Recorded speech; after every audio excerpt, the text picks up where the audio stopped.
This is Matthias Fitzi broadcasting live from sunny, warm Zurich, Switzerland. And I welcome you to this Hydra session. I will give a talk about Hydra, which is the scalability or a scalability solution by IOHK. And this talk will be followed by a Q&A live session. With some panelists I will introduce to you at the end of this talk. So let's start with my slides, which I have to share. They should be up in a moment. As Hydra is a scalability solution, we want to talk about blockchain scalability at the beginning. So why is this such a difficult issue in permissionless blockchain technology? It's that permissionless blockchain has to give global worst case guarantees. And this implies that the storage representing the ledger has to be massively replicated over the whole world in an ever-growing way, which also implies that throughput measured in transactions per second is pretty low because all these stories has to be transported over the network. And also latency, this is the time until initial transaction gets settled in the system, is at least moderately high because consensus has to be reached on each single ledger update among the participants in the system. And consensus under adversarial conditions is a time-consuming task. So there are two different ways how we can try to tackle, or known ways how we can try to tackle blockchain scalability. One is layer one, or so-called on-chain solutions, where you try to modify the blockchain protocol directly to have better scalability properties. The most common or the most famous way of doing this is so-called sharding, where you basically partition the ledger into different shards that are operated by different subsets of the global nodes separately, which has the effect that each transaction basically only has to go to one of these shards and be treated there. And this leads to a situation where storage and throughput have some slightly better properties because now a transaction only lives in one shard of the ledger, but latency gets typically worse, as now the shards have to add some additional steps to coordinate among each other. And the problem here, why we only get moderately good improvement, is we still need to implement worst case guarantees, although we can now divide tasks among different subsets of nodes. Now, a second way trying to tackle blockchain scalability are so-called layer 2 solutions or off-chain protocols, where you put a separate green protocol on top of the blue blockchain protocol, wherein a group of participants agrees to extract a substate of the blockchain ledger and take it off-chain and now run a mini ledger on this state among themselves independently of the blockchain ledger. And then at some point, if at least one party wants to terminate the operations on the mini ledger, then given the state the mini ledger is in, is being moved back to the blockchain ledger and reintegrated into the bigger state. Okay, so let me just play this again. So in this layer 2 case, this group of participants carve out a substate of the general ledger and take it offline, operate it as a mini ledger, arrive at some state later and paste that new evolved state back into the general ledger. And the most general form of such a layer 2 solution is referred to as multi-party state channels, where Hydra is a case of this. Let's proceed with the security goals we want to have in such a mini ledger. We want to retain the safety from the general blockchain ledger, in the sense that any cheating in the mini ledger will have no bad effects. So no generation or loss of funds. It's fully safe.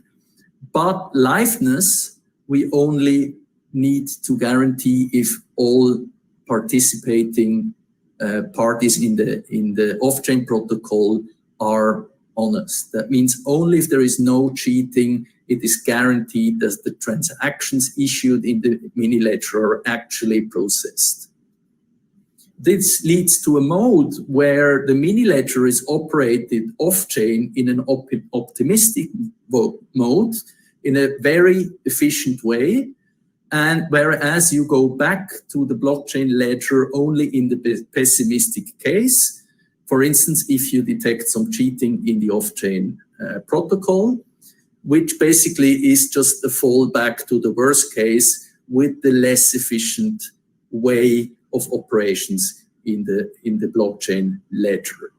And this has some advantages, because now in the optimistic case, at least, the mini ledger offers very low latency, because you don't have to communicate in a full-fledged consensus protocol, but consensus actually under these conditions is a very simple task to achieve.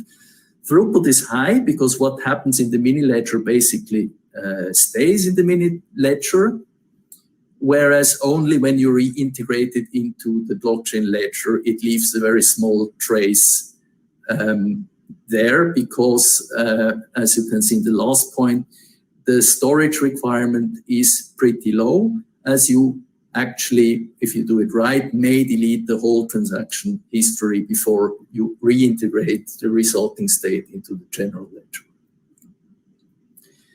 Now, what is Hydra? Hydra is a suite of protocols for different flavors of multi-party state channels, which is the head protocol, which has symmetric participants, in the sense that every head participant is a high availability node, which could, for example, be a set of stake pools.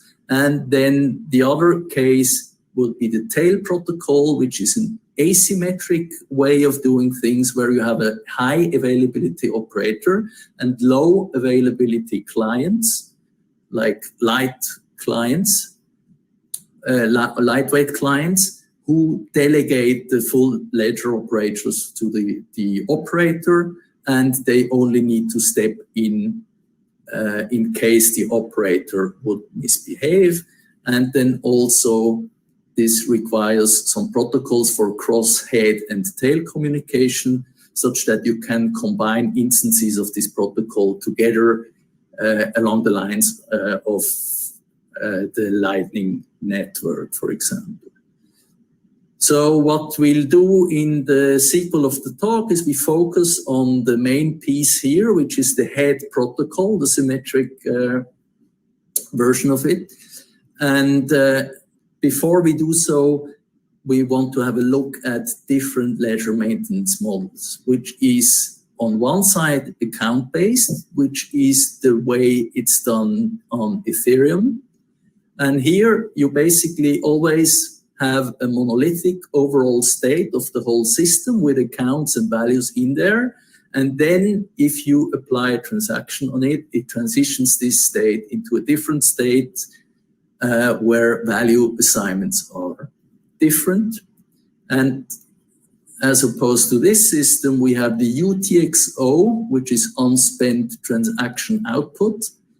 model, which is the model in Bitcoin, where the state of the ledger, oh yeah, I have to warn you that I simplified things here a little bit, where basically the state of the ledger is a collection of these UTXOs, and a UTXO is a triplet consisting of a value, a validator, and some data, and the value is simply a collection of tokens. And now if I want to apply a transaction, I can spend some of such UTXOs by referencing them in the transaction, and for each such UTXO, I declare a redeemer row and produce new outputs, which under value preservation of the value I'm spending from the UTXOs I'm referencing, where the redeemers basically are proofs of eligibility that I actually am allowed to spend the reference UTXOs. And then in order to verify whether this transaction is valid or applicable, the main chain basically verifies each validator on the respective redeemer. And if all these verifications go through, then the transaction is considered valid, and the new outputs basically are made available to the system where the reference outputs get spent. The simplest such example would be a payment where basically the redeemer is a signature on the transaction itself under the secret key that is bound on the UTXO that is spent, and the validator simply performs signature verification. And each such UTXO can be viewed as a substate of the system, and this UTXO model has been extended to the so-called extended UTXO model by Chakravarti et al., which allows you to use validator script from a Turing-complete language, which basically allows you to implement arbitrary smart contracts on the system. This model, UTXO, is the model applied on Cardano. Now let's have a short comparison between these systems in terms of spaghetti.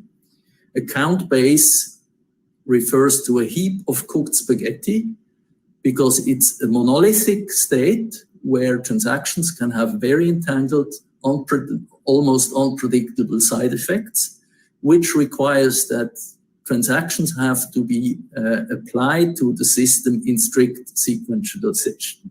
So if you have two different transactions, it's very hard to assess in advance whether they commute or whether they even conflict. So you have to try them out in sequence to see what actually happens.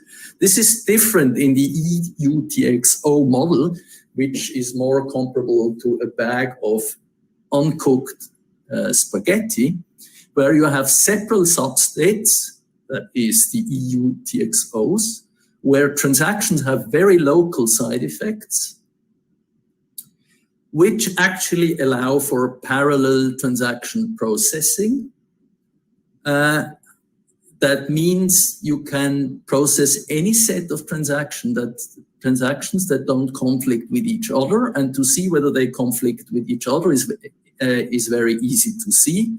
Namely, any two transactions do not conflict if they don't touch the same spaghetti.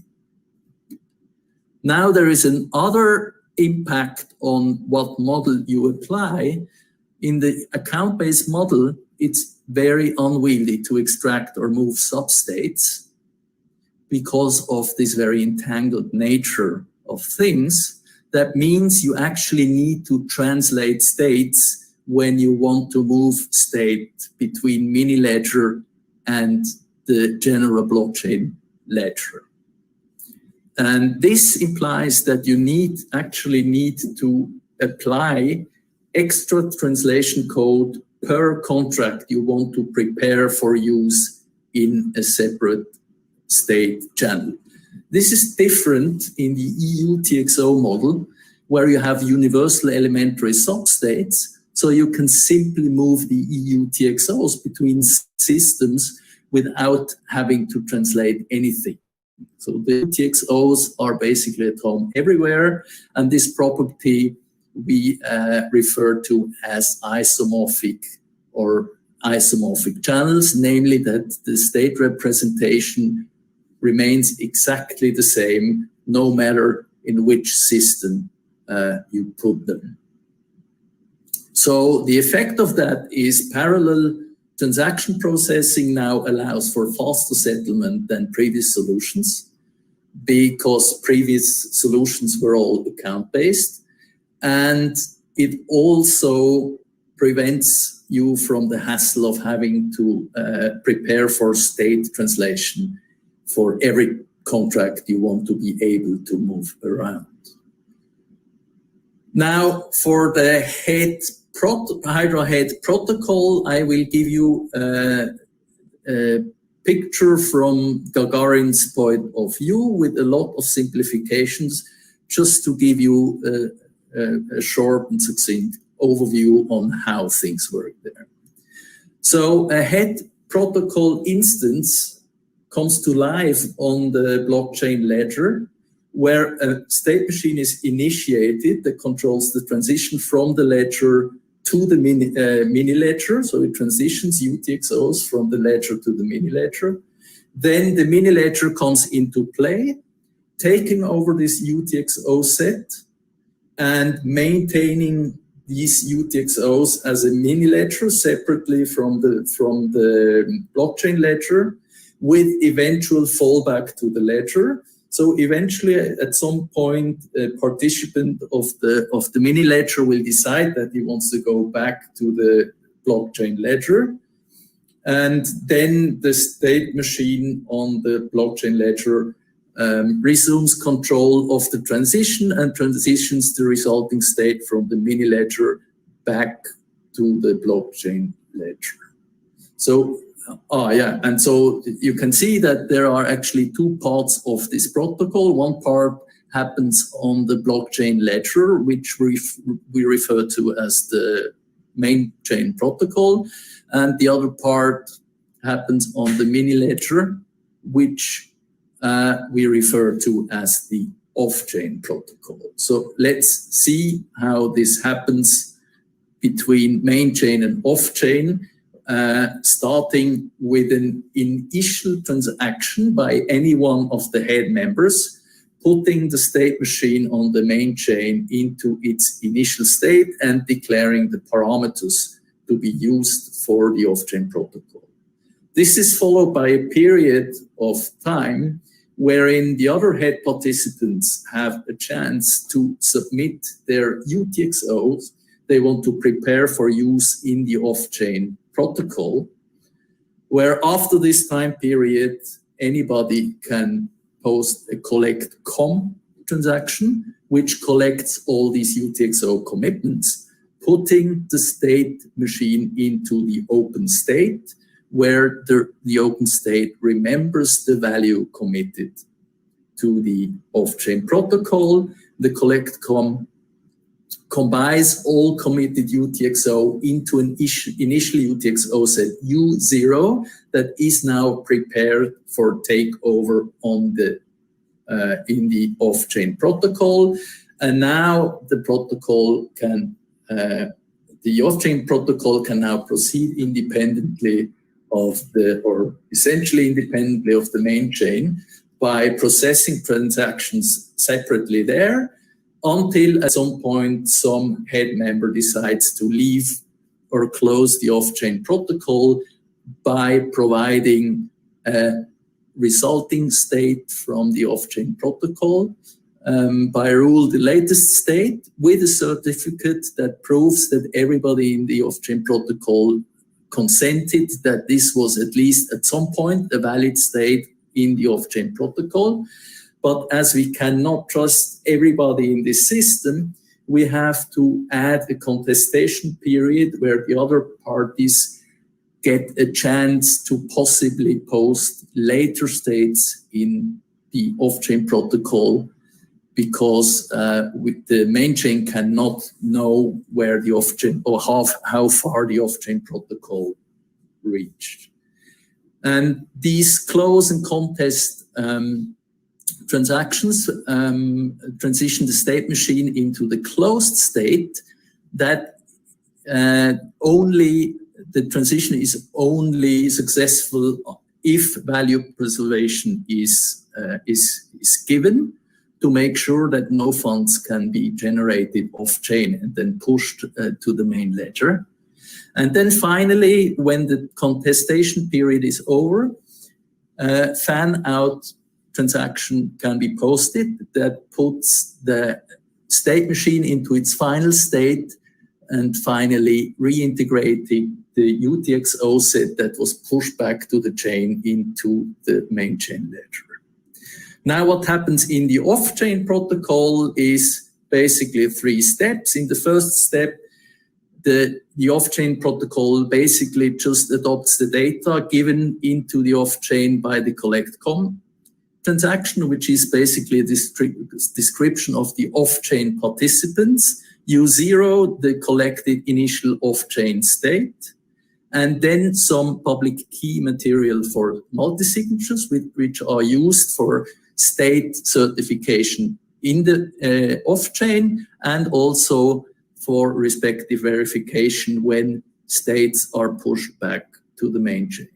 And also, this is, of course, associated with signing keys for multi-signatures that are, of course, not provided by chain, but kept secret by the head participants.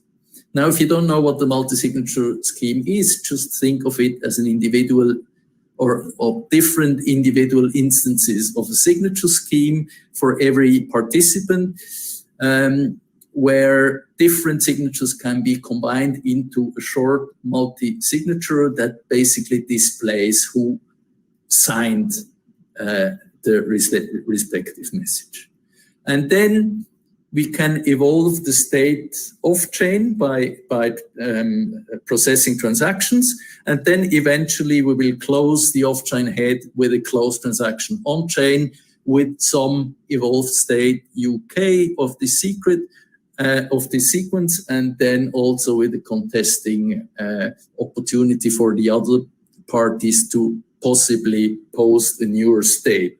We're now going to the steps 2 and 3.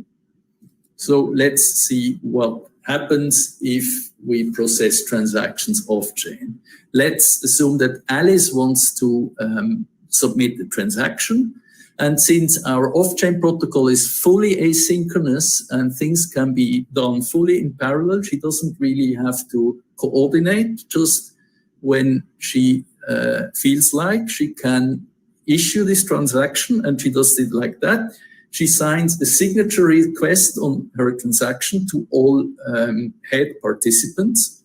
And now they have to check whether this transaction is valid, in the sense to check that whether it applies to their current view of the UTXO state in the off-chain system. And they basically do it in exactly the same way as a block producer would do on the main chain. If they agree, they add their signatures, send them back to Alice. She adds her own signature and now combines all the signatures into a multi-signature by all participating parties. And now she sends the multi-signature back. And now, as soon as I see a transaction confirmed by multi-signature, I consider it as irreversibly settled. That means that now the outputs of this transaction can already be used for spending in the off-chain protocol. Now it can happen maybe that some further transactions appear, multi-sign, and now at some point there is the question how we want to close the head after such a thing happen. And what I need to do when I close the head, I basically just have to push back the latest UTXO set, which I can easily compute on the fly by updating the UTXO set every time I apply the transaction. So what I can do, I can now push this state U back to the main chain together with the certificate. And the certificate will basically be the transaction history applied to the initial state UTXO, with basically proof the multi-signatures that everybody consented to this transaction history. And now I can push this back to the main chain. And now on the main chain, since the verification keys for the multi-signature scheme are stored on main chain, everybody on the main chain can actually verify whether this is an admissible UTXO set to be restored from this off-chain protocol by verifying all multi-signatures in this certificate XI, applying all transactions in this certificate XI to the state U0, and then verifying whether this transaction application indeed resulted in the claim state U, and then this would be a valid close transaction accepted on the main chain. So what do we achieve as protocol properties here is we have full safety because the EUTXO rules apply also off-chain. And by the multi-signatures, we have guaranteed that all the head members actually consented to the respective history. Then for liveness, in the typical case, we indeed have that everybody eventually signs if everybody is honest. But we still have a small problem with transaction conflicts. So if you have a transaction 1 that conflicts with a transaction 2, and because of asynchronicity, 2 different head members start signing, one signs transaction 1 and the other one signs transaction 2, then the one who signed the transaction 1 cannot sign transaction 2 because that would now contradict his view, which would lead to a certified conflict. So you're not allowed to do that. That means transaction conflicts will not be resolved here, and respective transactions would keep hanging there. And we still have another problem. We now see that the closed transaction actually pushes the whole transaction history back on chain, that the promised storage reduction actually does not happen here because we actually only defer the storing of the transactions on the main chain until the closed transaction. So these are 2 undesirable properties we have to solve, and we do that by adding so-called UTXO snapshots to the protocol. So how does that work?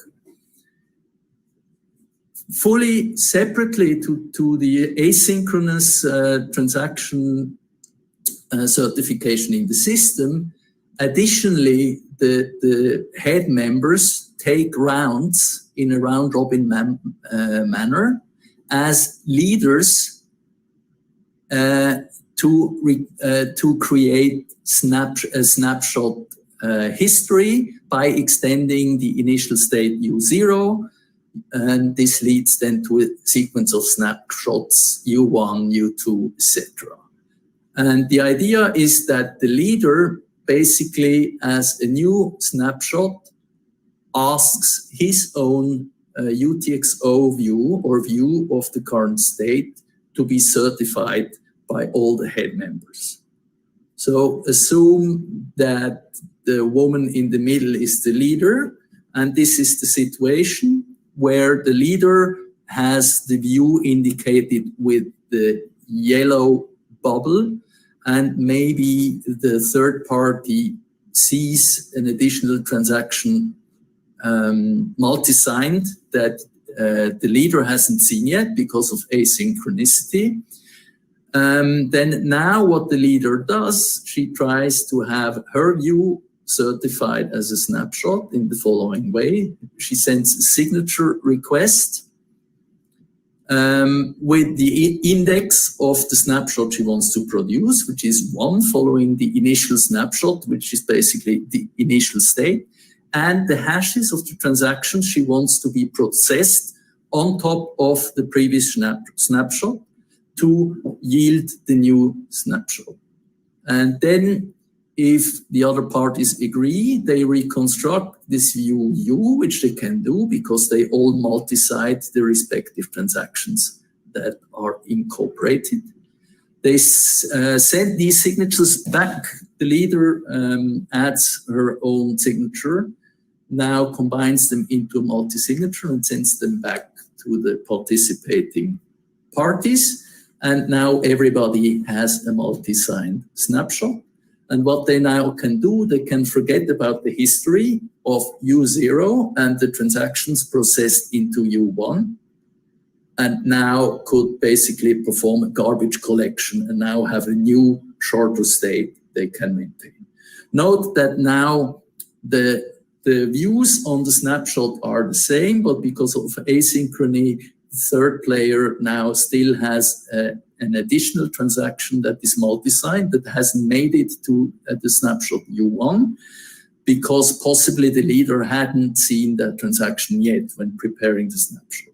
This is not a problem at all because at some point it will be her turn to produce a snapshot and then TX2' will make it into a snapshot eventually. Now, how do we close the off-chain channel, the off-chain protocol under the regime of snapshot? So what we do is, and this is a very simple example here, things are a little bit more involved in the general case, also for efficiency reasons, it's done a bit differently. So assume A wants to close the off-chain protocol, then A, having the view exactly of U1, simply puts U1 into his closed transaction together with the multi-signature on U1. This is sufficient as a proof that U1 was once a valid state in the system. Now, if B sees that transaction on the main chain, she doesn't have to do anything because she shares exactly the same view.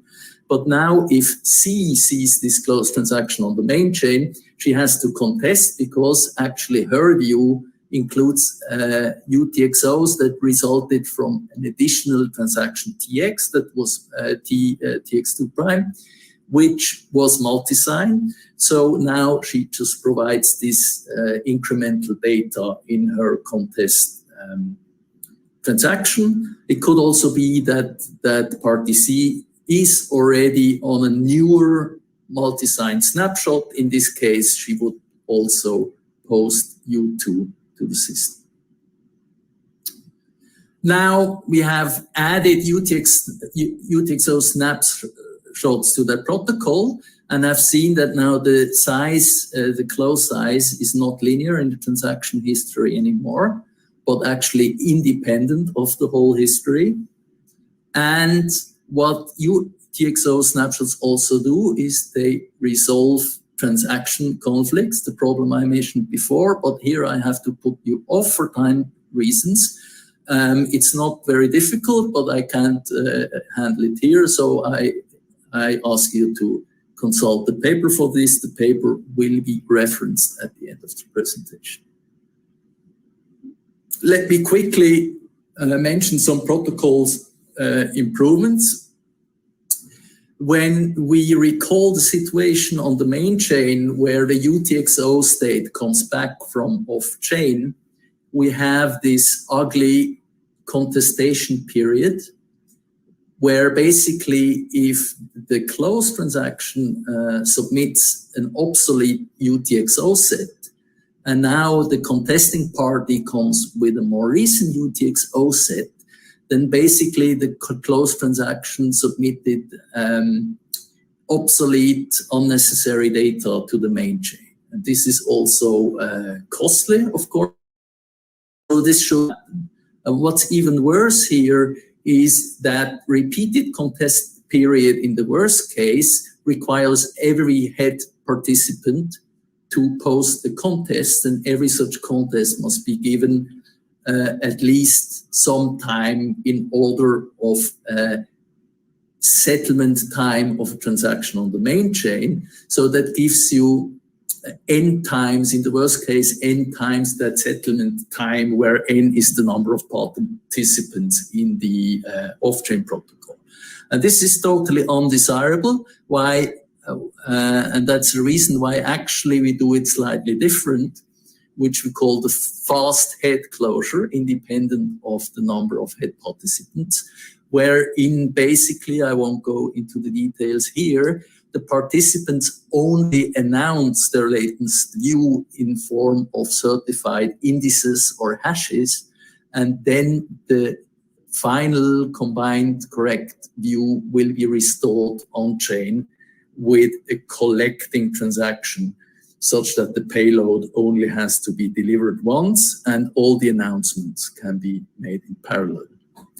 So this now reduces the closure time just to the settlement time required by the main chain. See paper for more details, please. And then now we have different features like optimistic head closure. So of course, if nobody misbehaves, you don't have to go through contestation, but actually can close the head in a more efficient way by agreeing on a specific certificate in the off-chain protocol to shortcut processes. We also have methods for incremental channel funding and withdrawal. So if you run out of funds in the off-chain protocol, you can incrementally fund it without having to close or reopen the channel. And you can also incrementally withdraw funds, and also some other features all described in the paper. So let me summarize the head protocol. We have a main chain protocol where the state machine controls the transition of UTXOs from the main chain to the off-chain. And then the off-chain protocol starts, where transactions can be submitted in full asynchrony and fully in parallel to each other, and where the head parties confirm transactions with multi-signatures. And then independently of this process, we have a leader-based UTXO snapshot ceremony, wherein the head parties condense the state of the off-chain protocol. So we have actually two purposes for that. That is the mentioned garbage collection, so you can delete all transactions. And it's also there for conflict resolution, which, by the way, should occur rarely if you use UTXOs as intended by its inventors. And then at some point, the head will be closed, which starts a main chain contestation period for the latest certified state in the off-chain protocol. And then finally, the on-chain state machine controls the off-chain to main chain transition of the UTXOs from the off-chain. We conducted some simulations to assess transaction latency and throughput of Hydra. And we had to make our own thoughts on how to do that, because there is this funny TPS game going on in the community where everybody tries to come up with a higher TPS number, although they compare each other typically in completely different setups. And this is pretty elusive. So we came up with another way how we can measure whether a solution is performant, and we call this the baseline approach. So we define a baseline which basically measures an idealized protocol, and then we compare our real Hydra protocol to the idealized protocol. Our first such baseline we call the universal baseline, which basically does the off-chain protocol in a minimal viable way with just the minimal actions required in such a protocol, assuming that everybody trusts each other. That means we still have to verify transactions. We send out network messages and wait for their acknowledgements to know whether the messages actually have arrived. But what we don't do in this universal baseline is there is no certification of transactions, and there is also no mechanism for enforcing consensus, because it actually operates under full trust. And now what comes out of this typically is, I show that by an example with respect to throughput, where we depict transactions per second in function of the bandwidth. And then what we can see here is that the Hydra protocol actually behaves very, very closely to this idealized baseline, which allows us to conclude that we operate near physical limits. Maybe we need a little explanation here why we have this kink here. That is simply because we model some limited transaction concurrency by the parties, which actually models that if you have your own UTXO, if you have your UTXO states, there will still be some dependency such that you cannot transmit an arbitrary amount of transactions at the same time, and this causes this kink here. Now, what are the Hydra head protocol properties?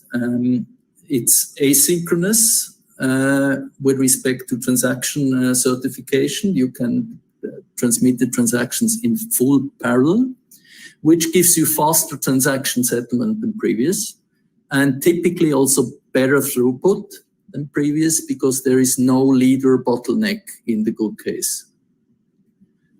We operate in an isomorphic way. That means we have separable mobile substates that don't ask for state translation. So we don't have to add additional per contract translation code. And the ledger does simply become multi-headed. So it looks a bit like that. We have the main ledger in blue, the blockchain ledger, and then some heads can simply fork off this main ledger and merge back in on demand. And we demonstrate that the protocol performs near physical limits, which we support applying a new, more sensible method. And note, however, that some of our benefits we obtain here is that we are in the UTXO style ledger maintenance. That means it doesn't apply to any general way of managing state in a ledger. So let me conclude. Hydra is a suite of protocols for different flavors of multi-party state channels. We have had a closer look at the Hydra head protocol, which involves isomorphic channels and performs near physical limits. And this is all powered by UTXOs, which is basically spaghetti that doesn't get cooked. We now are here for completeness. I put the references so you can get back to this later. And now maybe before I go to the panel, there is a fun fact, because when preparing this presentation, I saw this item in the template and I was wondering for a long time what this might be. And you might have seen it in other presentations already before. And then a little friend of mine came by and explained it to me. And he demonstrated to me that this is a snake that swallowed an Euroboros. Now let me introduce the panel. The panel consists of Manuel Chakravarti, Rob Cohen, Sandro Coretti-Drayton, and Philip Kant.